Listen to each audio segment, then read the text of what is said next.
Madame, bonsoir, très heureux de vous retrouver. Bienvenue à ce journal que nous démarrons par cette information.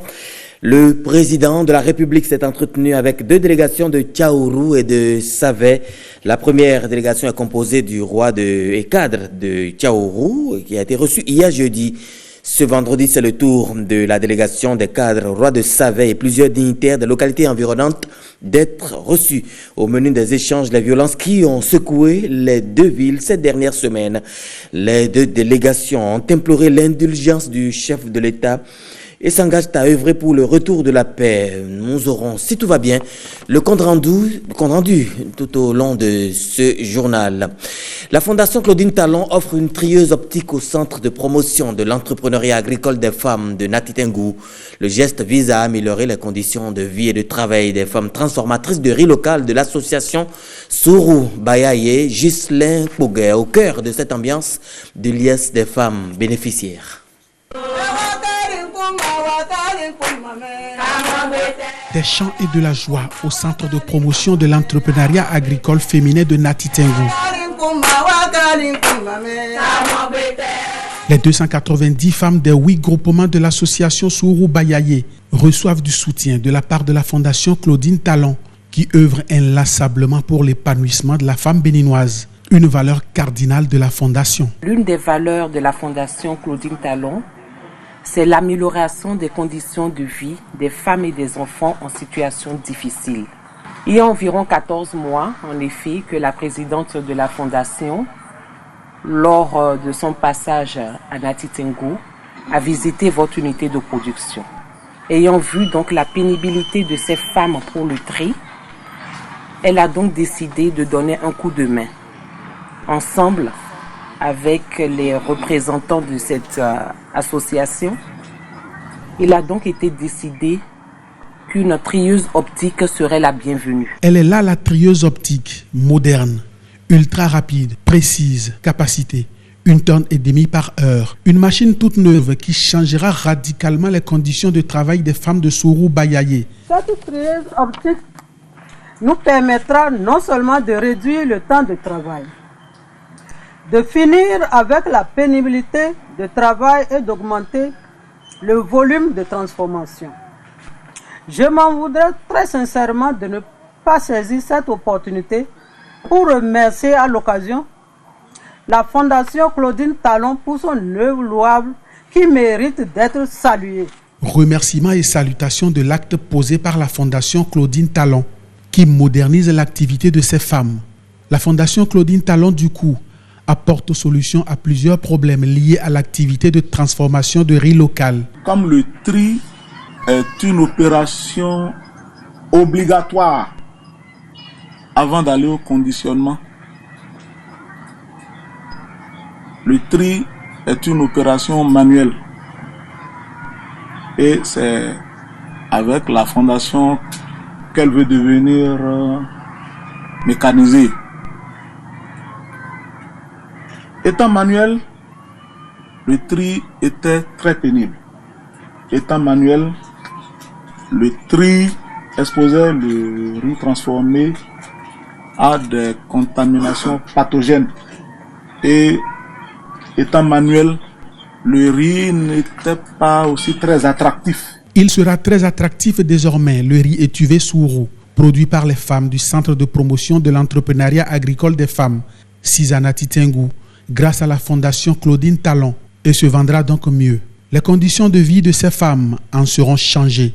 Le don d'une trieuse optique par la Fondation Claudine Talon, en dehors du fait qu'il améliore les conditions de vie et de travail des bénéficiaires, aura un effet majeur sur toute la région. Ce matériel-là aura un effet structurant sur la filière riz dans la région. Alors, si elles ont ce matériel pour leur faciliter le travail, il va sans dire que ça va leur permettre de gagner un peu plus d'argent et de s'autonomiser davantage. C'est en cela que ce don a une grande portée sociale. Les femmes seront accompagnées techniquement par le groupe d'échange et de recherche pour la promotion de la mutualité et de la micro-entreprise. Permettez-moi de remercier très sincèrement la Fondation Claudine Talon pour cet appui, parce que ça vient régler un problème qui se posait aux femmes notamment le tri. Et en tant que structure d'encadrement, nous devons prendre les dispositions pour que il puisse avoir une bonne gestion. Ensuite, l'entretien.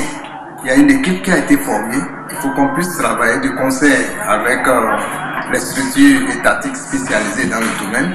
Parce qu'au niveau de ce pôle, il est important de préciser que la filière est la filière locomotive au niveau du pôle 3.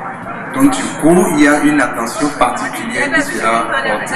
Parce que la trieuse ici, c'est la première fois qu'on a ça dans le département. Une première dans le département qui permet aux femmes de passer de 50 kg par jour à plus de 6 tonnes le jour. La présidente de la Fondation Claudine Talon espère de son geste aussi un effet démultiplicateur. La présidente souhaiterait que ces femmes fassent un bon usage de cet appareil, une bonne gestion de l'appareil, ce qui va permettre à l'unité de production de devenir une référence dans les départements de la Takora et la Donga, puisque c'est la première treilleuse optique de ces deux départements, va permettre aussi à d'autres femmes, cette treilleuse aussi va permettre à d'autres femmes, d'autres groupements de venir donc trier leur riz ici, ce qu'elles ne pouvaient pas faire au préalable. Une trieuse optique pour les femmes de l'association Sourou Bayaye. Le geste respecte les valeurs de la Fondation Claudine Talon, parmi lesquelles trône en bonne place l'amélioration des conditions de vie des femmes et des enfants en situation difficile.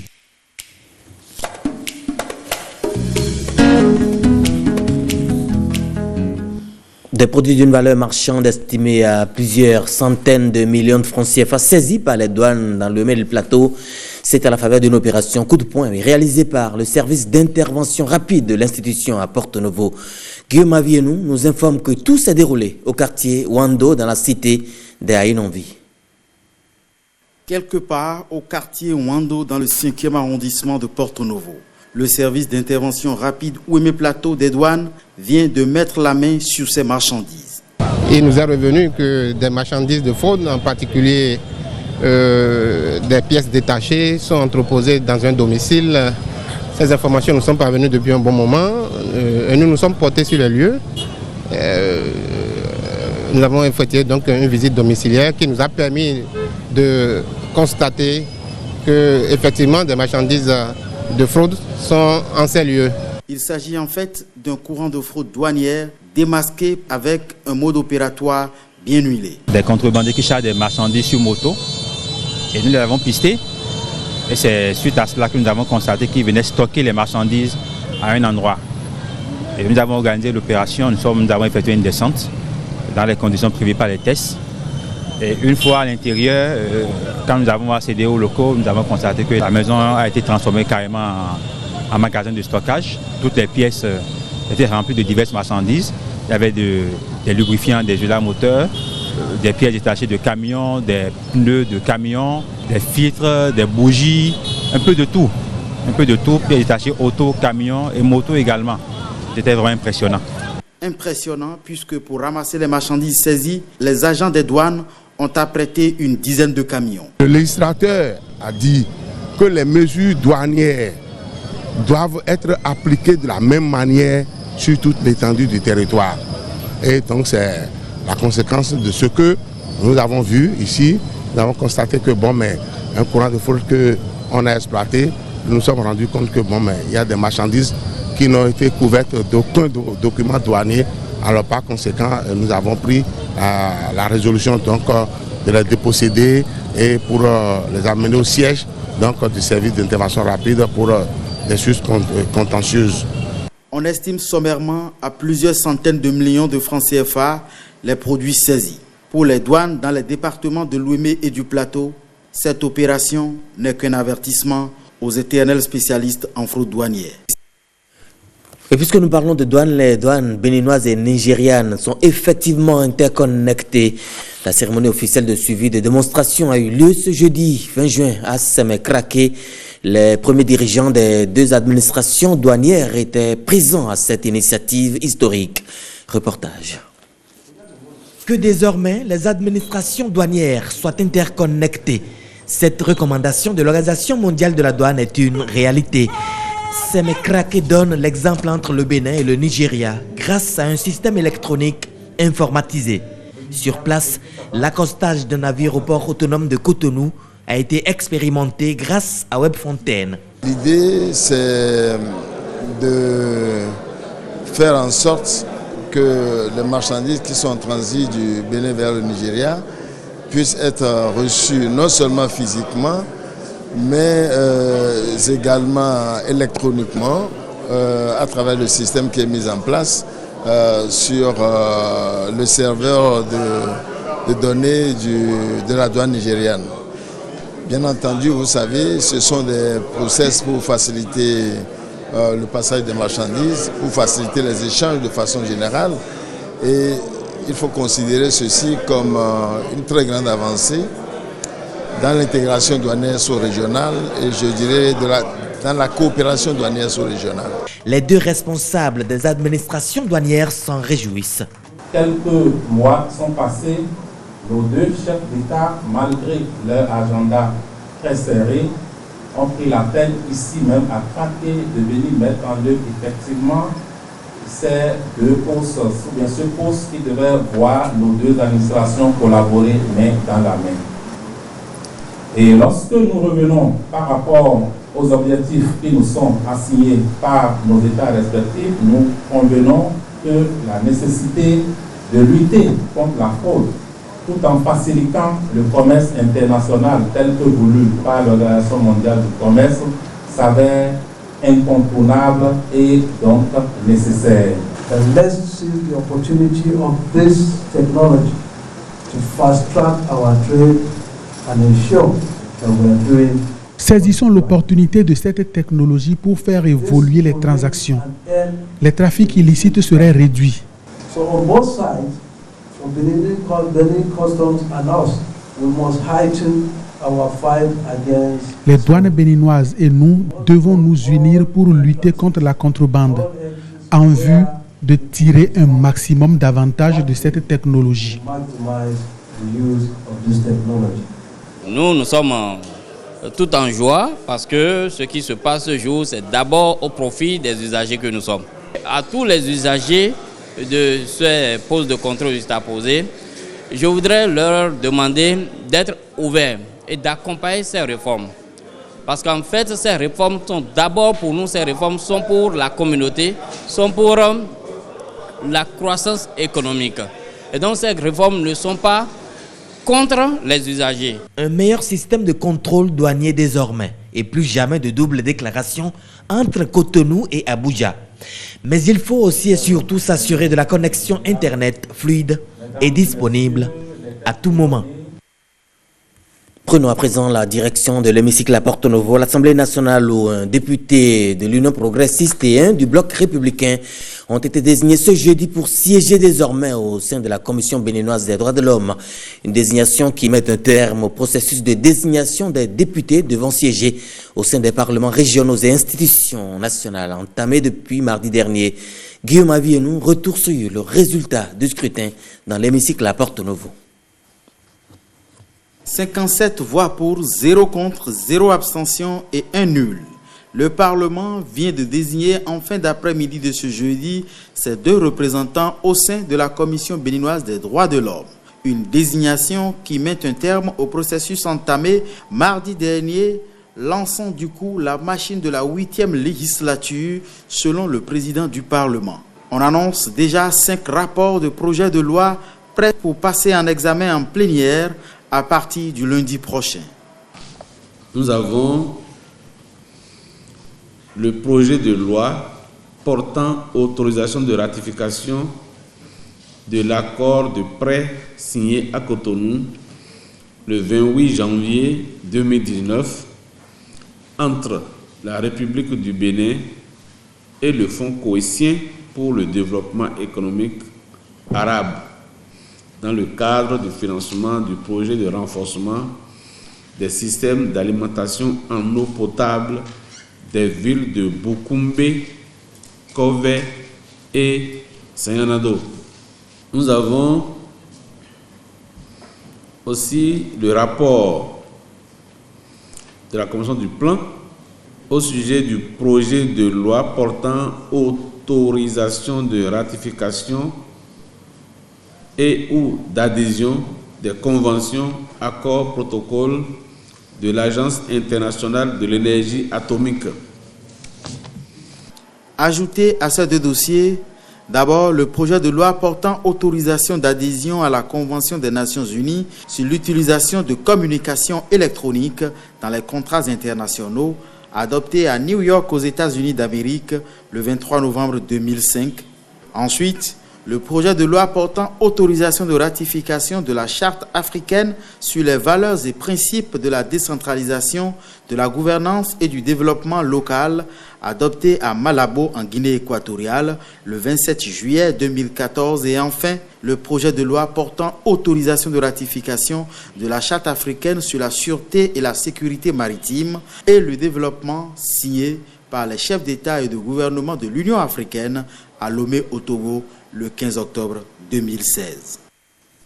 On reste à l'Assemblée nationale où 2 délégations de personnalités ont été reçues en audience ce mercredi par le président de l'institution parlementaire, Louis Vlavonou. Il s'agit de l'Association des anciens parlementaires du Bénin et de la Haute Autorité royale du Bénin. Guillaume Avienou, Timothée Adalin vient en défenseur de la cause des anciens parlementaires. L'ancien parlementaire et actuel vice-président de l'Association nationale des anciens parlementaires du Bénin, Timothée Adalin, à la tête d'une délégation de l'organisation, vient présenter ses civilités et ses félicitations au président de l'Assemblée nationale, Louis Vlavonou. L'association vient surtout plaider pour un meilleur traitement de l'ancien parlementaire. La loi est votée, le budget est voté, pour que s'il y a une part qui revient à notre association, que ça ne fasse plus l'objet de négociations. Parce que c'est l'application de la loi. L'Assemblée ne peut pas se permettre de ne pas appliquer la loi en faisant en sorte que nous sommes en situation maintenant qu'on doit 2 arriérés, 2 tranches, c'est-à-dire la moitié d'une année de subvention. Or, nous avons un plan à réaliser. Nous avons rappelé tout ça au président. Et je crois que nous avons été compris. Nous avons été surtout compris dans le sens de tout ce dont on a besoin comme disposition à prendre pour sécuriser les anciens parlementaires, pour leur donner la considération qu'ils méritent, pour leur statut, et pour aussi des choses comme les décorations qu'ils méritent et pour lesquelles nous sommes en train d'œuvrer. À la suite de l'Association nationale des anciens parlementaires du Bénin, une délégation de la Haute Autorité royale du Bénin, les hôtes du président Vlavonou, souhaiteraient que le Parlement dote le pays d'une loi sur la chefferie traditionnelle pour rester collé à l'ambition du chef de l'État Patrice Talon de moderniser l'institution. Le président de l'Assemblée n'a pas eu autre réaction que ce que le président de la République avait, puisqu'il était, lui aussi, il était touché des problèmes et il tenait à faire un tour pour voir comment les choses se passent dans ces milieux où nous sommes en train d'attendre soit un projet de loi qui parlerait de la tradition du Bénin. Les sages et têtes couronnées déclarent donc vouloir soutenir tout ce que le président de l'Assemblée nationale va entreprendre pour faire aboutir le dossier de la chefferie traditionnelle qui reste, selon eux, préoccupant. La deuxième session ordinaire du Conseil des ministres statutaires de l'UEMOA a démarré ce vendredi à Cotonou. Les dossiers liés à la commission de l'UEMOA et au Conseil régional de l'épargne et des marchés financiers seront étudiés au cours de cette rencontre. L'ouverture officielle a été présidée par le ministre béninois de l'économie et des finances, Romuald Wadaï. Gilles Dansou et Michel Legbe nous en parlent et s'intéressent à l'essentiel des activités de cette session. Cette session du Conseil des ministres statutaires de l'UEMOA, qui se tient en présence des présidents des organes et institutions spécialisées de l'UEMOA et du gouverneur de la BCEAO, va se consacrer exclusivement aux dossiers de la commission de l'UEMOA et à ceux du Conseil régional de l'épargne et des marchés financiers. Au titre de la commission de l'UEMOA, notre Conseil examinera les dossiers finalisés par les experts statutaires lors de leur réunion tenue à Ouagadougou du 27 au 31 mai 2019. Le premier dossier concerne le rapport semestriel d'exécution de la surveillance multilatérale au 30 juin 2019.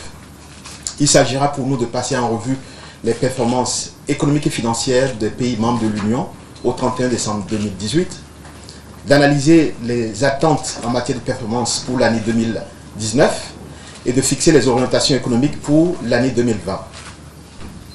Le deuxième dossier porte sur le programme pluriannuel du Niger au titre des années 2019-2023. L'examen de ces deux premiers dossiers, qui ont trait à la surveillance multilatérale, demande une attention particulière en cette année, car comme vous le savez, 2019 est l'horizon de convergence fixé par le pacte de convergence, de croissance et de solidarité de notre Union. Notre Conseil se penchera ensuite sur le projet de décision portant adoption du plan d'action pour la mobilisation optimale des recettes fiscales dans les États membres de l'UEMOA. Ce document a pour objectif de définir une feuille de route commune pour l'amélioration des recettes fiscales, la consolidation de nos performances budgétaires et favoriser donc le respect des critères de convergence.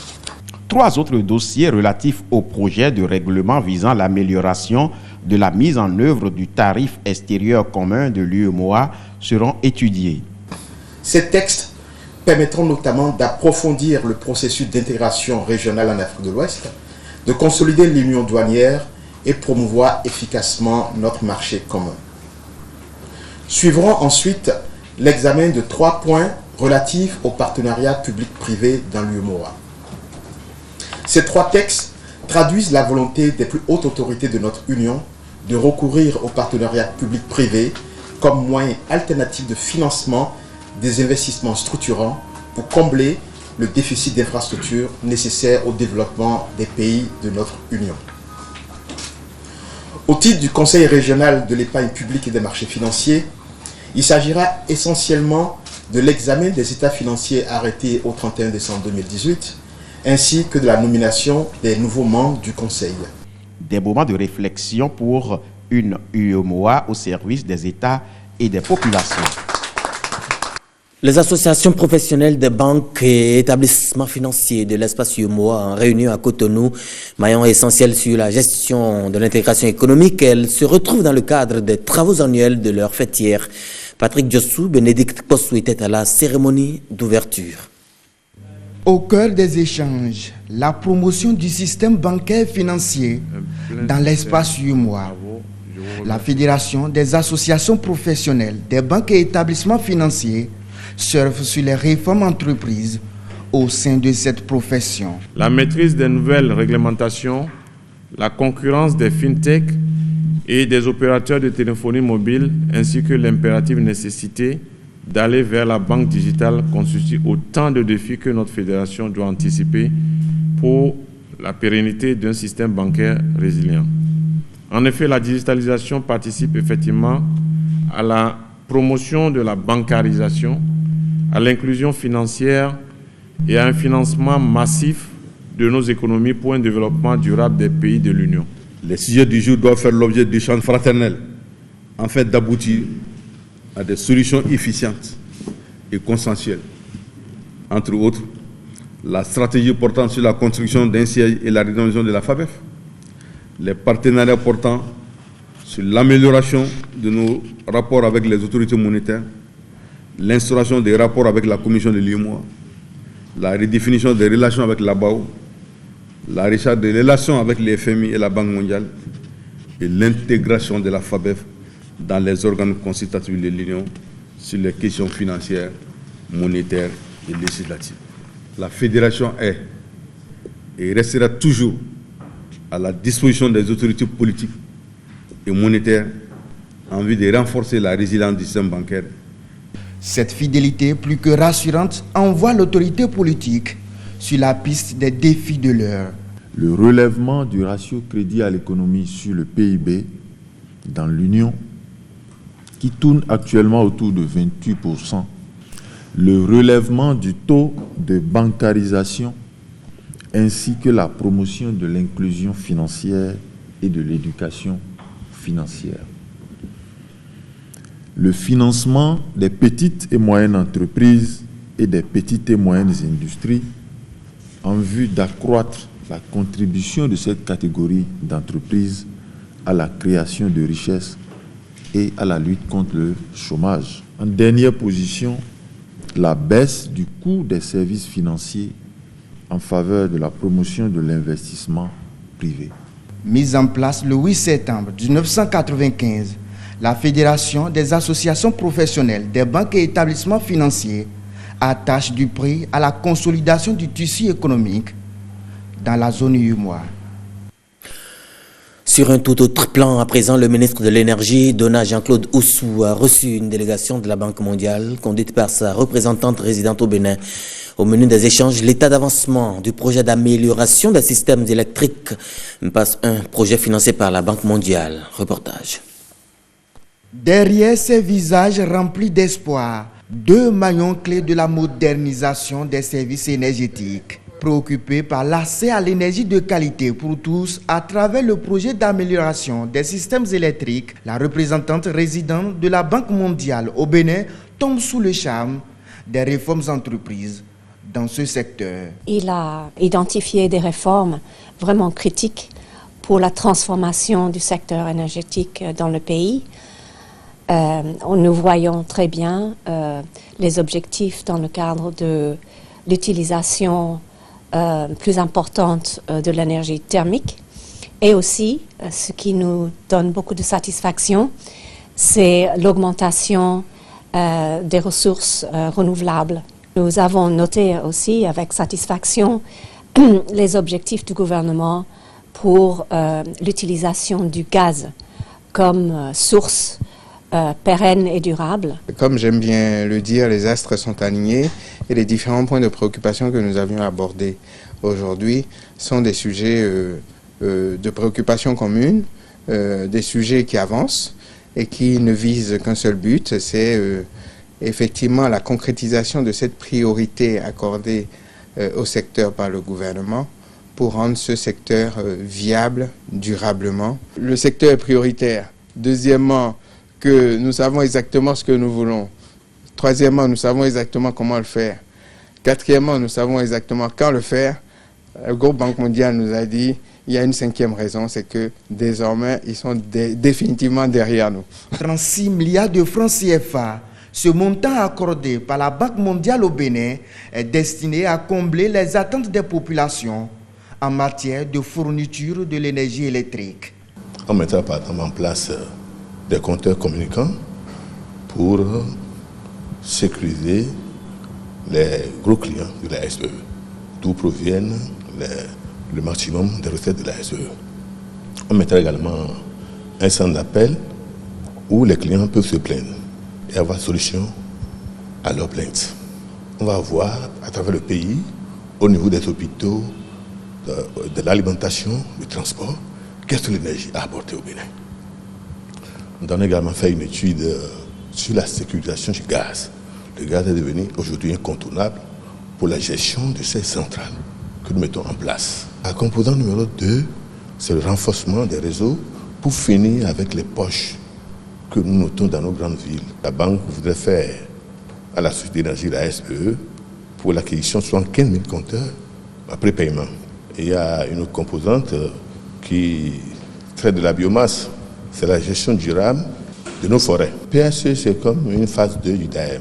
Le DAEM a fait un certain nombre d'actions et la banque a noté que pour plus de visibilité, il faut faire une phase 2 pour permettre de sortir plus les actions et entamées lors du projet DAEM.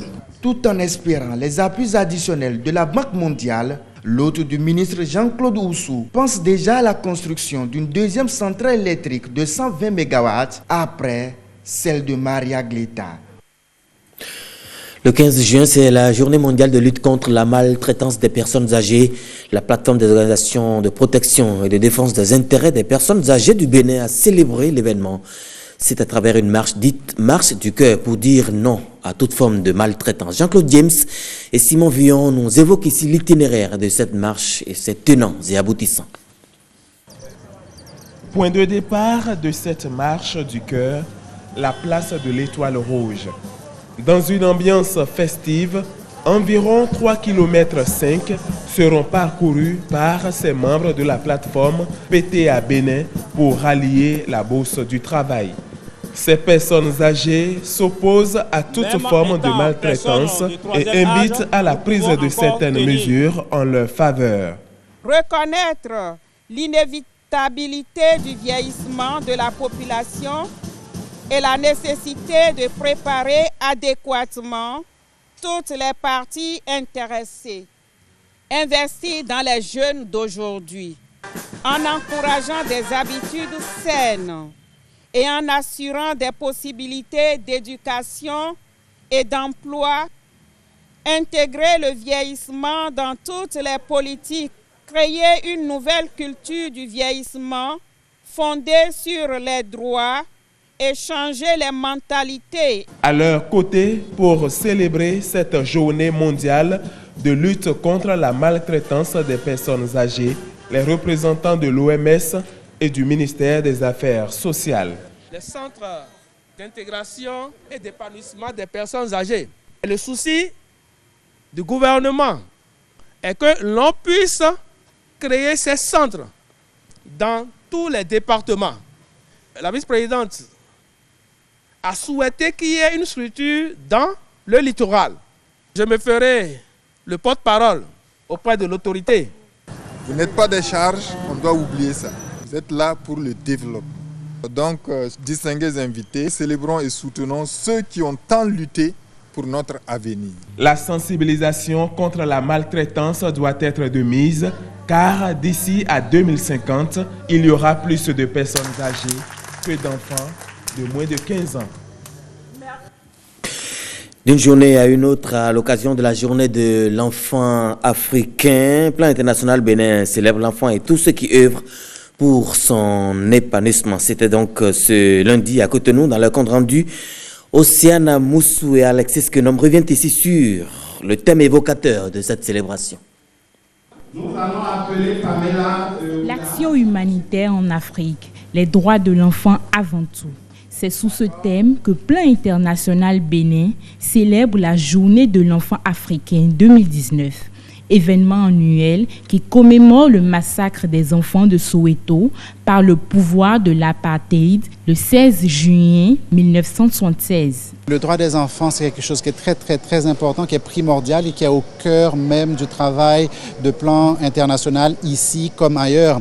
Et comme vous pouvez voir, vous voyez, notre objectif ici, c'est que les enfants puissent apprendre, puissent aussi être émancipés pour diriger, mais aussi puissent décider, c'est-à-dire faire les décisions qui sont importantes à leurs yeux, ou encore à leur développement, et puissent s'épanouir dans un environnement qui leur est favorable. Et notre objectif, c'est de rappeler l'importance de ces droits et que ces droits doivent être au cœur et au centre même de toutes les interventions de Plan International, mais aussi de toutes les autres structures, étatiques ou non, qui travaillent dans le domaine de l'enfance. 24 enfants et différents promoteurs venus de toutes les localités du Bénin ont reçu des lots et trophées pour leur dévouement à l'épanouissement de l'enfance. Nous, enfants du Bénin, nous engageons devant vous tous à réclamer nos droits et nous vous prions aussi, vous, parents que vous êtes et autorités, de faire promouvoir les droits de l'enfant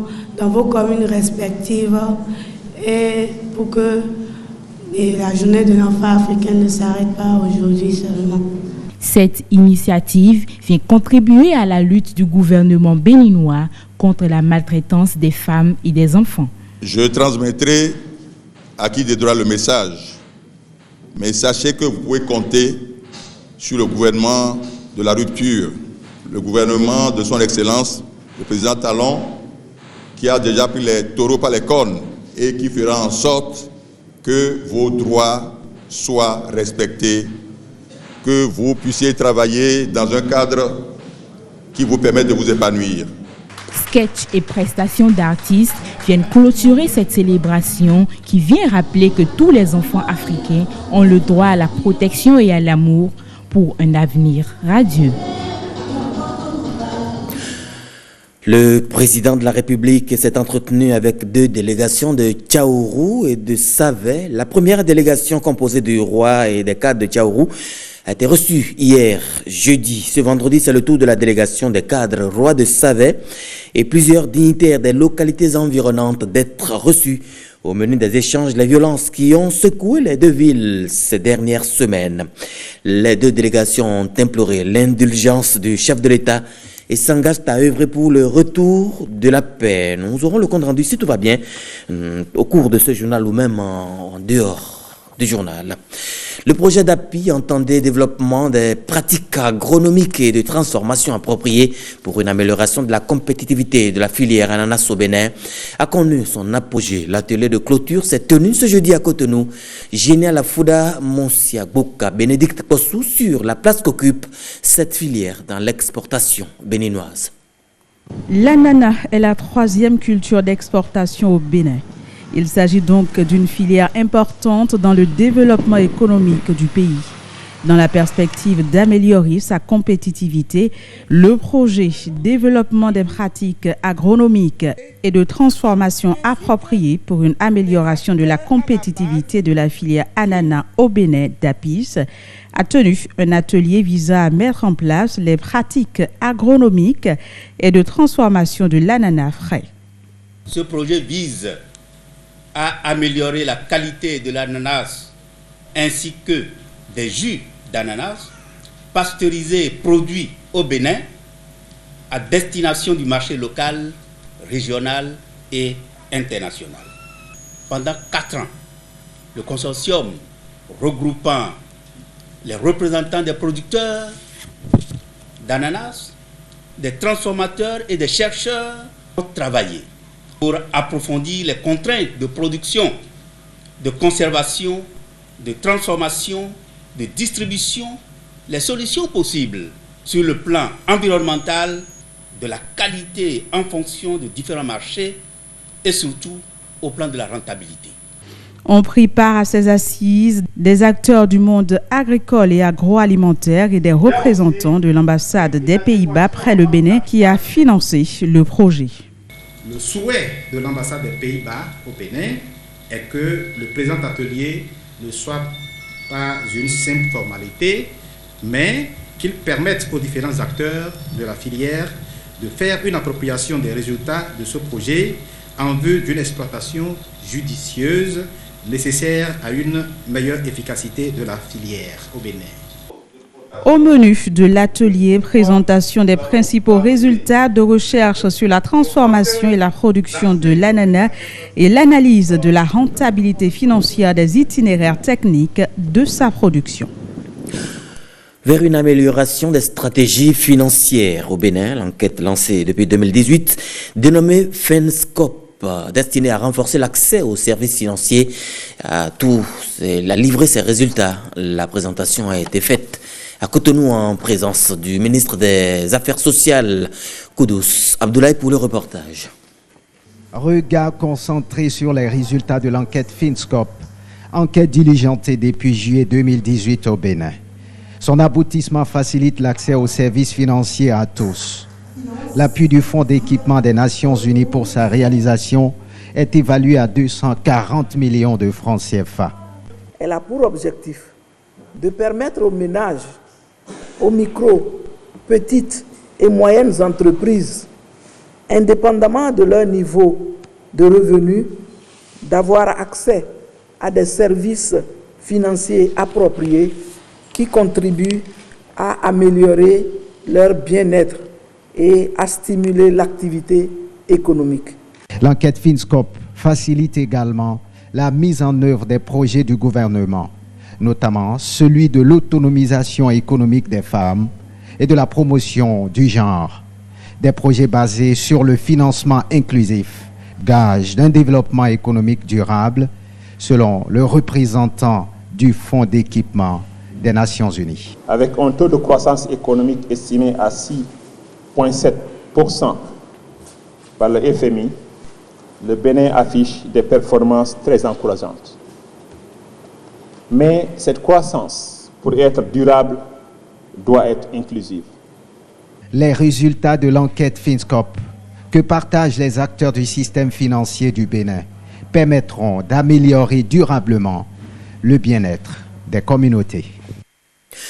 Nous parlons à présent de la musique célébrée à travers le monde. La fête de la musique a eu lieu le 21 juin principalement et la nuit jusqu'à demain matin.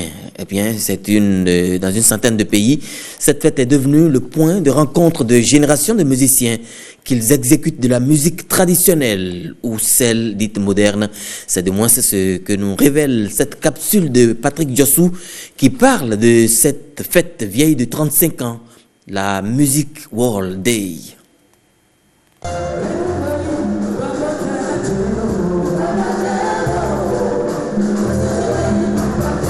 La fête de la musique, elle est quelquefois connue sous le nom anglais de World Music Day, en français, Journée mondiale de la musique.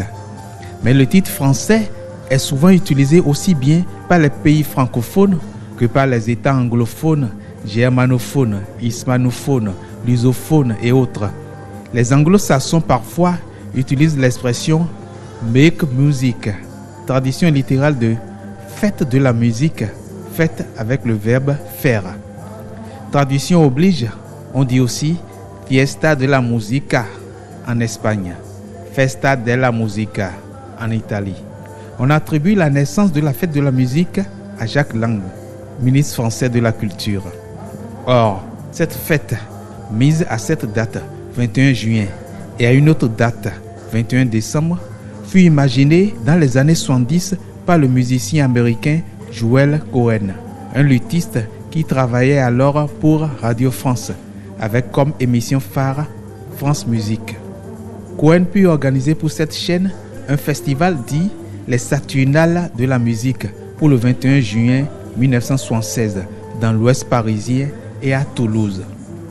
Dans un reportage consacré à l'origine de la fête de la musique, diffusé par la télévision suisse romande le 21 juin 2015, Jacques Lang remercia Joel Cohen pour son idée de cohésion et de cohérence musicale.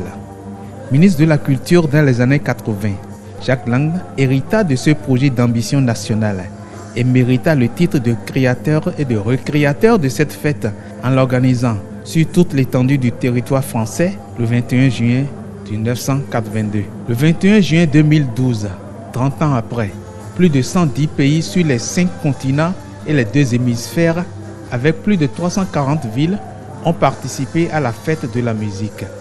Le 21 juin 2018, près de 120 pays ont été recensés en train de célébrer avec entrain cette fête qui apporte joie et paix, car association harmonieuse et organisation harmonique de sons mélodieux, de sonorités mélodiques, la musique adoucit les mœurs et amoindrit les peurs. La fête de la musique a donc pour vocation de mettre au même diapason d'écoute publique la musique classique, la musique traditionnelle, la musique moderne, la musique tradimoderne et la musique urbaine. Par le slogan bien clair, avec la fête de la musique, fête de la musique.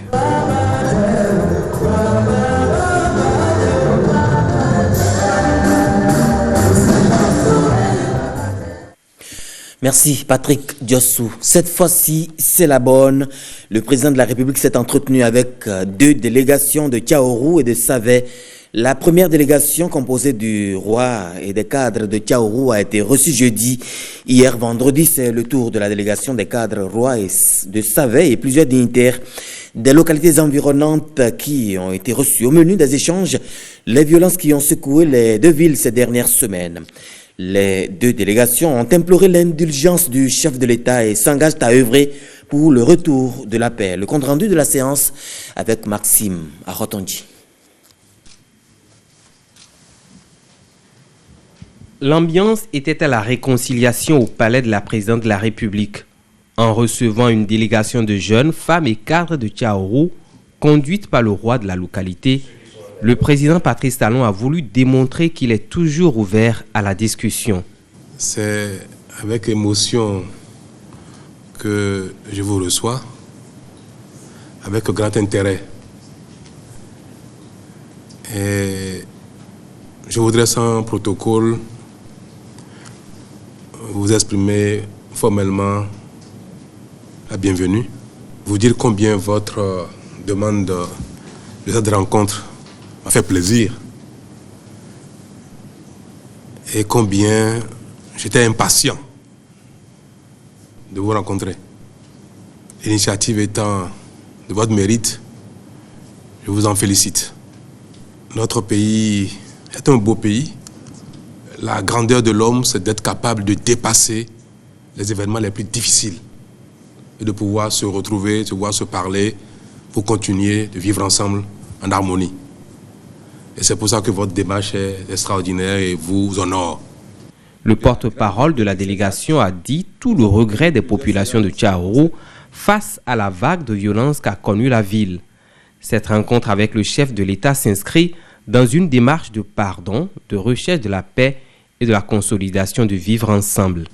Monsieur le Président de la République, la présente audience que nous avons sollicitée fait suite aux graves incidents survenus à Tchaourou les 27 et 28 avril, puis les 7, 8, 9 et 10 juin 2019, qui ont occasionné des blessés, d'importants dégâts matériels sur les biens privés et publics, le traumatisme et la psychose de peur ayant conduit à la paralysie des activités économiques et ses corollaires. Tchaourou est sous le choc et s'interroge. Nous sommes ici devant votre haute autorité pour exprimer nos regrets pour les préjudices et désagréments engendrés par ces événements. Monsieur le Président de la République, il ressort du compte-rendu de la délégation dépêchée sur le terrain des préoccupations exprimées par les différentes couches rencontrées relativement à la situation de l'ancien président Boni Yahi, aux mesures au profit des personnes ayant subi des préjudices suite aux différentes violences, aux mesures sollicitées au profit des concitoyens en détresse. Monsieur le Président de la République, aussi déplorons-nous les événements malheureux survenus à Cotonou le 1er et 2 mai 2019. Au regard de la gravité de ces événements, nous venons très respectueusement implorer votre clémence à l'endroit de toutes les personnes en détresse suite aux 10 événements. Au total, nous voudrions solliciter très respectueusement de votre autorité la prise de mesures fortes en vue d'une détente au profit de nos concitoyens en détresse suite aux différents événements évoqués plus haut pour une décrispation générale. Je voudrais d'ores et déjà vous assurer de notre gratitude et reconnaissance pour l'attention particulière qu'il plaira à votre haute autorité d'accorder à cette audience. La réconciliation est un pas important au retour de la paix, mais avant, l'aveu de la culpabilité est nécessaire. Qu'est-ce qui a pu nous arriver tant que ça pour qu'on brûle des maisons de gens avec qui on a vécu toute la vie? J'ai été très en colère contre les personnalités, les cadres, les responsables de cette belle cité qu'est Tchaourou, qui, pour certains, ont laissé faire, d'autres ont été instigateurs. Au-delà de la colère, j'en ai éprouvé de la honte, de la souffrance. C'est avec beaucoup de peine que les 4 derniers jours difficiles des événements ont dû voir les forces armées intervenir pour rétablir l'ordre. Parce que ce n'est pas leur rôle. Il y a eu des dégâts humains malheureux. Mais le pire, c'est la défiance, la méfiance que ces événements sont capables d'instaurer entre nous. C'est ce qu'il y a de plus grave. Comment allons-nous continuer de vivre ensemble en confiance après de tels événements. C'est ça le défi que nous devons relever ensemble. Être capable d'oublier ce qui s'est passé. Est-ce qu'aujourd'hui, il est pertinent de savoir qui a tort, qui a raison? Nous sommes des frères et sœurs. Vous avez dit tout à l'heure dans votre message, vous avez sollicité la clémence pour ceux qui sont en détresse. La clémence qu'on sollicite, c'est à l'endroit de ceux qui sont en tort, de ceux qui sont reprochables, de ceux qui se reprochent quelque chose, de ceux qui ont peut-être mal fait quelque chose, à tort ou à raison, pas ceux qui sont en détresse. Celui qui est en détresse et qui a mal agi va demander la clémence pour sa mauvaise action et non pour sa détresse. À l'issue de la séance, un comité a été mis en place pour poursuivre les démarches pour le retour et la consolidation de la paix. Ce vendredi après-midi, c'est le tour d'une délégation de Savet d'être reçue par le président Patrice Talon. La localité de Savet a aussi souffert de la violence et c'est avec un cœur meurtri que Sa Majesté Adétoutou Onishabé aborde ces périodes difficiles pour toute la nation béninoise. Le 27 et 28 avril 2019, les pacifiques et paisibles populations des localités Tchabé ont connu des événements douloureux ayant marqué le déroulement des dernières élections législatives. Passé la période électorale, une accalmie s'est installée, laissant croire qu'il s'était agi d'un incident passager à vite rangé dans les placards de l'histoire. Malheureusement, les vieux démons ont ressurgi ces derniers jours. Devant votre haute autorité, je voudrais solennellement exprimer ma compassion et celle du peuple tchabé à toute la communauté nationale dûment éprouvée par ces tristes événements ainsi qu'aux victimes à tous les niveaux. J'ai une pensée particulière à l'endroit des vaillants éléments des forces de l'ordre et de la défense pour leur sens élevé du devoir et le professionnalisme dont ils ont fait preuve tout au long de ces malheureux incidents. Il faut que tout le monde s'implique pour conjurer les démons de la division et cesser d'attiser la haine et la violence. C'est en substance la réponse du chef de l'État aux propos du roi de Savet. Le rôle des autorités de divers niveaux,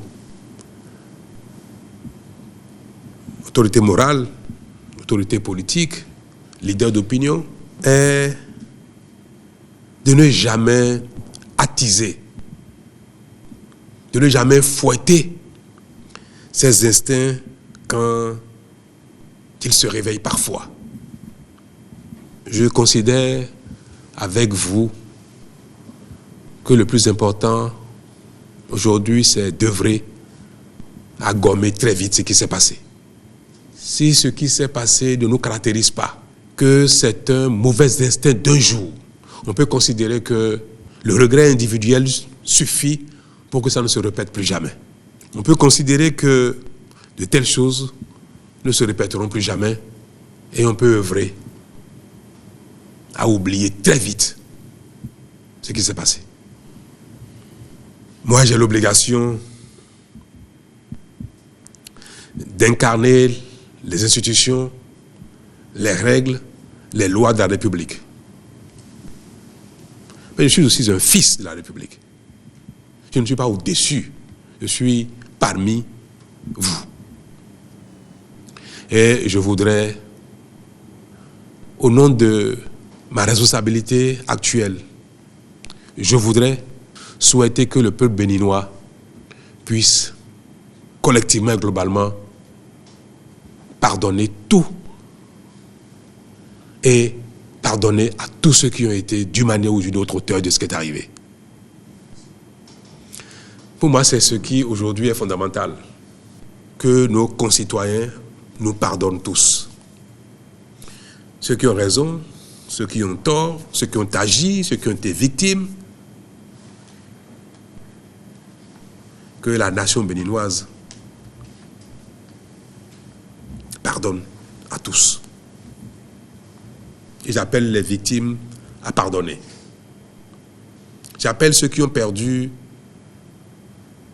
des biens, je les appelle à pardonner. J'appelle ceux qui, vous l'avez évoqué tout à l'heure, dans l'exercice de leur mission, ont été blessés, je les appelle à pardonner. Patience, indulgence, ce sont là les doléances de Sa Majesté Adétoutou Onitshabé à l'endroit du chef de l'État. Le roi invite le président de la République à effectuer le déplacement à Savé pour démontrer son attachement à cette terre. Après la séance avec le chef de l'État, la délégation de Tchaourou, conduite par le roi de cette commune, était attendue au domicile de l'ancien président Boni Yayi à Kadiaou. Une équipe de l'ORTB ayant appris la nouvelle s'est rendue sur les lieux après plus de 3 heures d'horloge qu'aura duré l'entretien. Le porte-parole de cette délégation s'est prêté à notre question.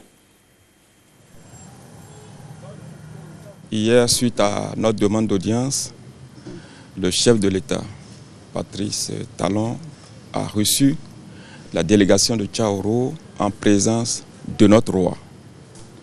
À l'issue de la séance, il nous a confié une mission d'aller voir l'ancien président de la République, Boni Yayi, pour lui transmettre son message, ce que nous venons de faire ce matin. L'état dans lequel nous avons vu le président, effectivement, il est malade. Boni Yayi est dans une bonne prédisposition. Ce qui nous a un peu inquiétés, c'est son état de santé. Il a reçu le message du chef de l'État. Il nous a confié un message pour le chef de l'État en retour. Tout le monde a espoir qu'effectivement, il y ait une décrispation générale. Je crois que tout le monde s'engage dans cette voie. Et en principe, ça devrait aller. Avant de nous retirer, on a prié avec lui pour qu'effectivement, tout aille mieux. Je ne peux pas en dire plus pour le moment parce que c'est une mission de la haute autorité. Nous devons prendre des dispositions pour aller lui rendre compte de la mission qu'il nous a confiée. C'est ce à quoi nous allons nous atteler maintenant. Sur un tout autre plan, à présent, récent vainqueur de l'étalon de Yenenga au FESPACO, le film The Mercy of the Jungle, où la miséricorde de la jungle a été présentée au public béninois. C'était en présence du réalisateur Joël Karikesi. Une initiative conjointe du bureau Wallonie-Bruxelles International et de l'Institut français de Cotonou. Nikana Kovi et Ramatou Lawane nous parlent de la miséricorde de la jungle. Je ne voulais pas seulement parler de la guerre. Si vous avez vu, j'ai essayé de ramener cette beauté de l'Afrique, mais aussi questionner la guerre un peu, mais aussi parler de l'espoir et de la paix. Joël Karikesi est un réalisateur qui sait les sentiers de la gloire. Après l'étalon de Yenenga au FESPACO, le succès de son film The Mercy of the Jungle, la miséricorde de la jungle, n'en finit pas de s'enfler. Comme ici à Cotonou, où le film est présenté au grand public béninois.